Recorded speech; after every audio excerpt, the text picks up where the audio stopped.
So just to start off, do you want to just introduce yourselves? So, hello. Hello. I'm Ada. I'm the designer of this team. And so I'm Freya, and I'm the writer. Great. Do you want to just kind of do a little bit of an introduction to Tin Rush for us, just for the people at home who may not have seen it or played it yet? Yeah, so Tin Rush is a 4-player game. It's 2 versus 2 in teams, and it's set in a Cornish tin mine.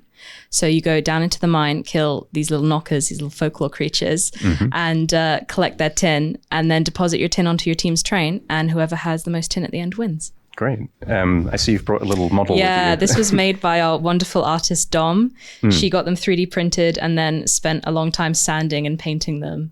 I wonder if we can just show it to the camera. Absolutely. If that's okay. Just to maybe catch some of the detail. I'm not sure if the quality will be amazing on the other end, but you can see you've got a little knocker riding in a little minecart here. And this was 3D printed, was it? Yeah, it was 3D printed in the university. Yeah. No, it's a really nice model. I've seen quite a lot of teams have been kind of 3D printing the mascots and characters and things from their games. Oh, here we go. If you want, let's grab that. There we go. Oh. So it's still coming through with the feed. You're probably just going to get my horrible face behind this thing. But, it's a really nice model. I'm imagining it seems like a lot of the students are getting into merchandise quite heavily. Are you selling these at all, or? No, only a limited number were made. So extra rare, extra valuable? Yeah, they were handed out as trophies for the people who got the highest score during the expo. Oh, excellent. So they're really exclusive. So you got a nice little prize with it, but I'll give you a back there. But yeah, so I guess we'll get into it. So I guess, Sokol, you'll be playing for us. All right. And as we play, you guys can feel free to kind of fill in the gaps. We'll probably have some questions for you. What was the inspiration for the game? Our experience living here in Cornwall for the last 3 years, we wanted to sort of pay a bit of a tribute to this place and immerse ourselves in a Cornish folklore. So Freya did very, very extensive research. If you'd like to add a couple points on that. Yeah, go ahead. Yeah, I just want to point out, you can change the mouse sensitivity. Sometimes that's an issue. But yeah, so I did a lot of research into Cornish folklore, Cornish creatures, also a lot of look into Cornish witchcraft, because there is a magic system in the game. Did a lot of research, got a lot of hints from Jeff, and I made a witchcraft presentation for the team, and I gave it to them so they could suffer with me. You're right. It was literally titled How Cornish Folklore Ruined My Life, and it's about to ruin yours. Great. But yeah, of course, it's a major inspiration for the game. So you guys must have been doing tons of reading and things. Jeff, of course, very useful for magic-based research. Honestly, special thanks to Jeff. Yeah, shout out to Jeff, wherever you are. But yeah, what about the kind of game side of things in terms of going for like a 2v2 multiplayer? Was that the starting point you guys had? Yeah, we actually are the same team as we were in our second year. And our second year game was very slow, very linear, sort of story-based. And we were bored of it. We wanted something fun, wacky, quick. And over the summer, we started sort of sharing the ideas and the common topic of having a multiplayer, really fast-paced, chaotic gameplay sort of emerged. And yeah, we sort of focused on these aspects as our design pillars and just centered all our gameplay around it. And of course, with multiplayer, it's a challenging one to kind of play test regularly because you've got to get so many people in. How did you guys find that side of things? So yeah, I was kind of the designated playtest organizer, and we were very lucky to have a lot of opportunities to playtest this. So we had school kids coming in, to the GA to do playtests.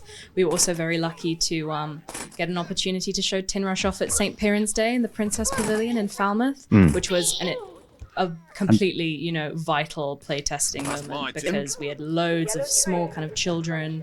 And we could kind of see how easy they picked up the game and kind of what improvements we needed to make. So we've been very lucky when it comes to playtest opportunities. And we found that kids are excellent playtesters for feedback. Yes. They can be the harshest critics, but they can also flatter you a lot. During the St. Piran's Day event, we had one child that wanted to play Tin Rush again and again. And then when his mom told him, no, enough Tin Rush for today, he started crying. Oh, no. Well, I suppose that's a good sign in a way. Absolutely. But yeah, children can be very, very honest, shall we say, with their feedback. They're excellent playtesters for sure.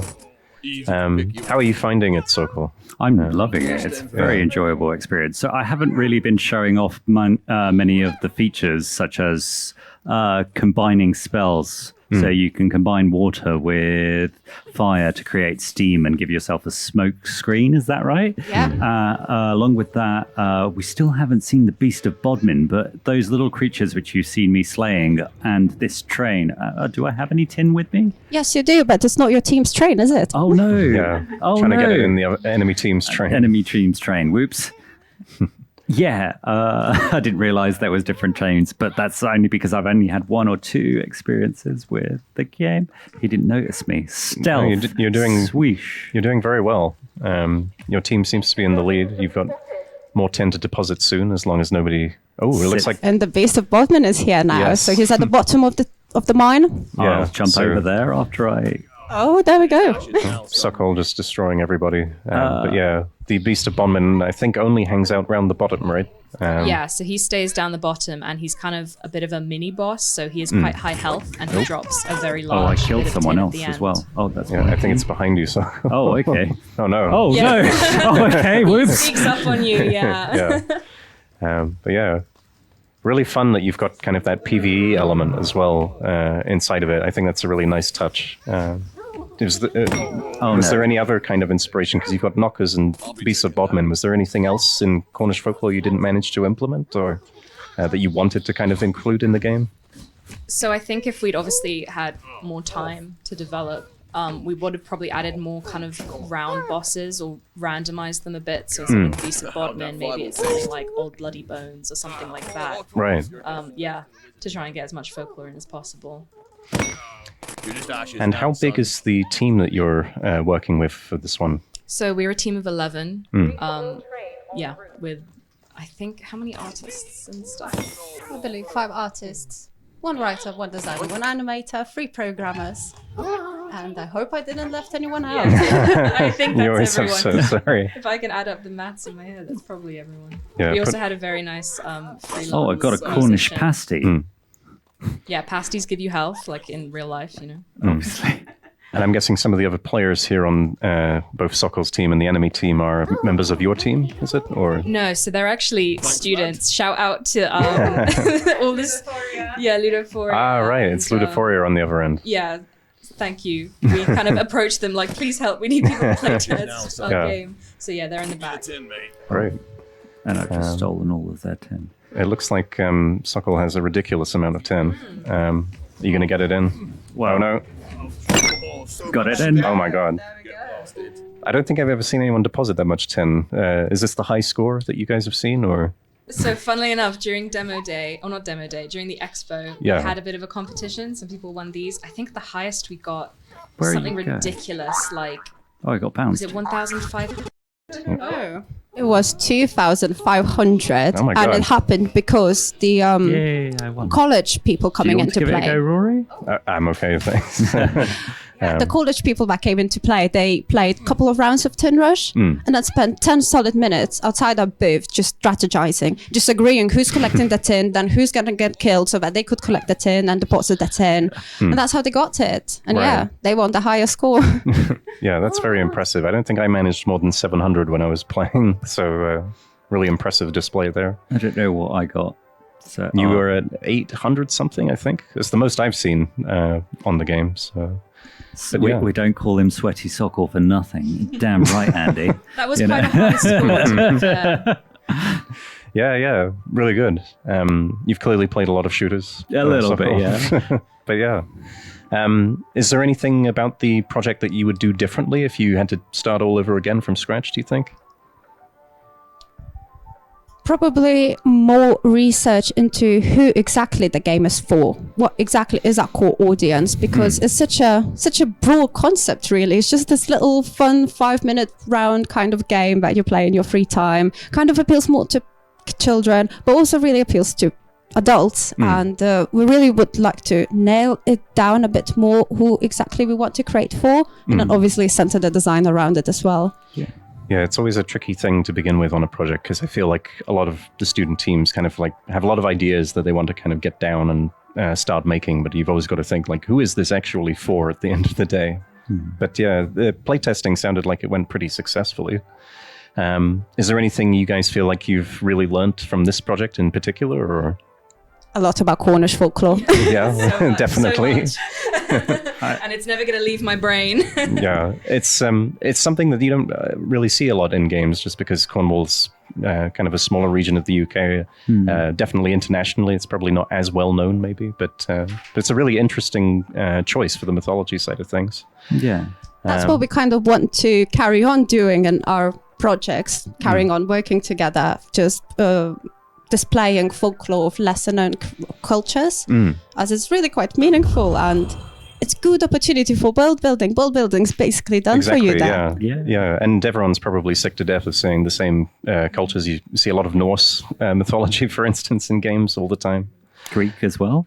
Greek mythology, yeah. too. There's a lot of Greek mythology in games. Egyptian is quite common too.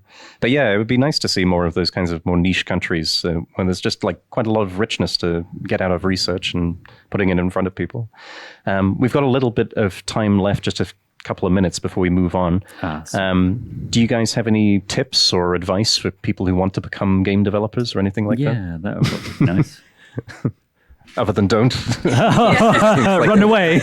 Be very sure you want to, because it will kind of ruin how you play games once you start learning. Yes. I think just kind of learning how to be a good team worker is something a lot of people Definitely. don't consider a part of game development, but it is a very important thing because, you know, you can have a group of incredibly talented people, but if none of them know how to work together, then you're not going to ever make anything good. Yeah, very well said. What about you, Ada? Yeah, and I'd say that the biggest learning moment for me probably was finding meaning in the work, finding what is meaningful for me to do, because then you just immediately get a drive to go and do it. That's how good work emerges, I believe. So meaning, seek for that meaning. Yeah, definitely. Motivation must be tricky to keep up when you're kind of plugging away at the same thing every day, same project that you've been with for, how long has it been now? It's been solid 9 months at least. Yeah, we kind of started over the summer a bit, but yeah. Yeah. No, so meaningful motivation for sure is really important. Well, thank you guys very much for Thank coming you. in and showing Thank off you the for game. playing. Yeah.